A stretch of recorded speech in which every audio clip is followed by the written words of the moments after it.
The financial and economic crisis hit Europe in 2008 and the EU had to react immediately.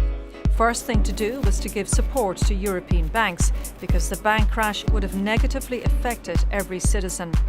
Then a helping hand for countries nearing bankruptcy was needed. Loans, so-called bailouts, were agreed for Greece and Ireland.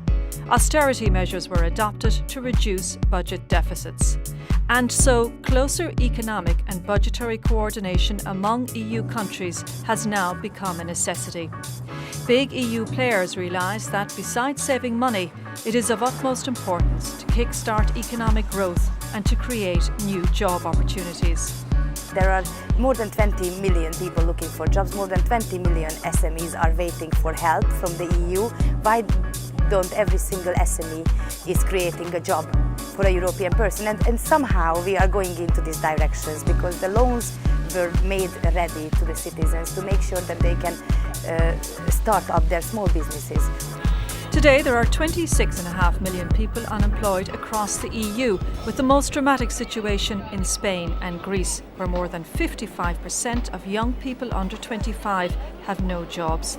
The number is around 25% in the Central European countries. The European Parliament therefore strongly supports professional education and new initiatives to help all young people to start their careers.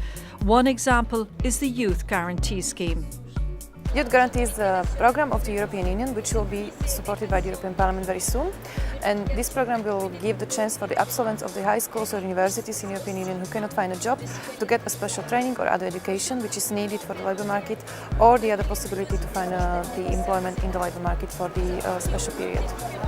I have a feeling that European Parliament has plenty of initiatives, starting from youth initiative up to, for example, a European Globalization Fund oriented for creating jobs or possibilities for trainings for those who are not in education, not in employment. But on the other side, we have plenty of initiatives facilitating mobility of workers. The European Parliament is also preparing an enforcement directive to combat discrimination on the grounds of nationality. That is a big problem for those who are interested in working in other EU member states. Recognition of professional qualifications is another move forward. It is a great European success that the European Parliament voted with high majority for a new directive of recognition of professional qualifications in Europe.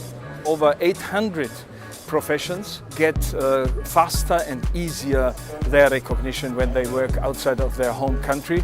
From January 2014, the new education programme Erasmus Plus will replace all present programmes.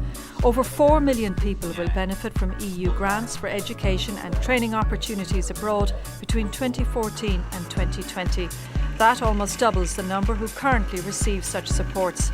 Up until the end of the decade, 20% of all European students should be taking advantage of students' mobility. Much effort still needs to be done, and it's up to every European citizen to decide how and what should follow. The European elections taking place in May next year are a unique opportunity to act, react and impact. Because this time it is different. We must make sure that similar crises will not happen again. And that is adopted, and the motion